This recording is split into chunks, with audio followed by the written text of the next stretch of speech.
Hello everyone, Peter Zion here, coming to you from an exciting hotel room in my home state of Iowa. This does not happen often. Anywho, I thought since I'm here in Iowa, it would be a good time to talk about assassination as a strategic strategy. On May 1st, a really interesting thing happened in the Ukraine war.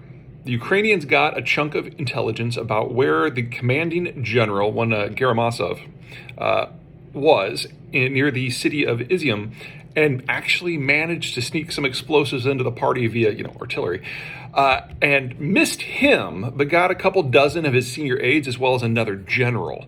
So far, the Ukrainians have been really good at popping off Russian generals, and this was the most successful attack yet. Now, what's interesting about this is there is no way that the Russians are going to let Gerasimov's information just be out there on the web or anything, and he certainly wasn't going to use an unencrypted phone like a lot of other Russian commanders have done.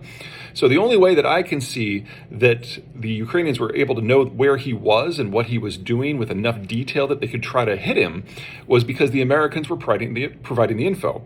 And we've had an endless cavalcade of American officials from the State Department, from the Defense Department, from the NSA, even from the CIA, admit that they are sharing targeting information with the Ukrainians on a real-time to target basis. And the understanding is some sort of similar cooperation is what allowed the Ukrainians to know how and when to target the Moskva.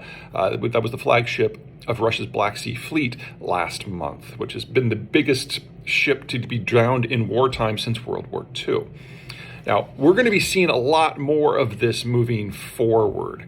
The United States has the world's best satellite system, so it can easily identify command posts and troop concentration.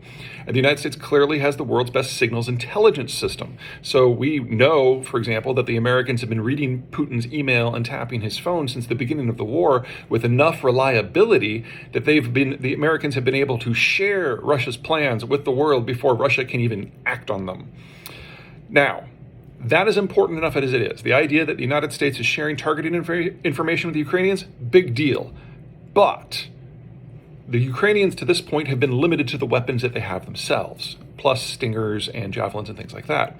What has changed, and what's about to change in the month of May, is that heavy equipment is starting to reach Ukrainian lines, specifically howitzers, long-range artillery pieces.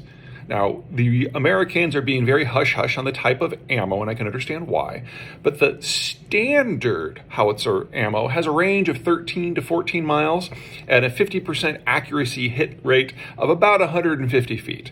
So you use that for area saturation, you use that to attack large troop concentrations, and the whole idea is you have a whole bunch of these firing at more or less the same time to get a lot of explosions in a relatively tight circle.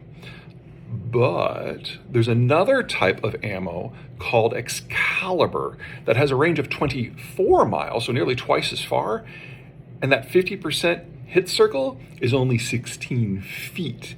Now, this is obviously more useful for targeting very specific targets or people.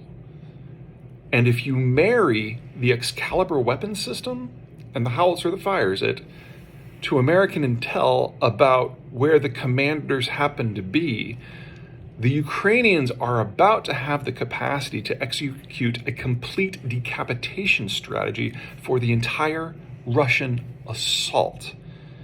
If Ukraine is not going to lose this war, this is how it would happen. Working with the Americans, they simply destroy the Russians' ability to have any command and control. Now, as important as that is, and it is, and it's critical for the war, how this unfolds now over the course of the next several weeks, it's also applicable in a different way. The United States is done being involved in regular wars. Americans got tired of the forever war. We're out of the Middle East now, and we think that's broadly a good thing, and it would really take some interesting and bold changes in what's going on in the world for the Americans to want to deploy 100,000 ground troops to another theater. This is a template. What's going on with the Excalibur and the howitzers and the Ukrainians, this is a template for how the United States is going to fight wars long into the future, for at least the next 15 years, probably a little bit longer, where we actively choose sides, and then we ship an appropriate weapons system and back it up with the appropriate intelligence support so that it can be an order of magnitude more effective on the battlefield or even on the political side of things, as we're going to see with the Ukrainian war this month. And I can see the United States doing this for or against any number of countries out there. Now, we're entering a deglobalized world where the United States footprint is smaller, where American interests in the rest of the world are lower, and where America's tolerance for the violence level in other parts of the world is very, very high. But can you imagine what would happen in places like, let's just pick one, China and Taiwan, where the Americans are providing time-on-target information to the Taiwanese who already have longer-range weapon systems? You could talk about the Chinese losing the capacity to operate their ports with less than 72 hours of effort from Taiwan in that sort of environment. And you can apply this sort of idea to any conflict out there.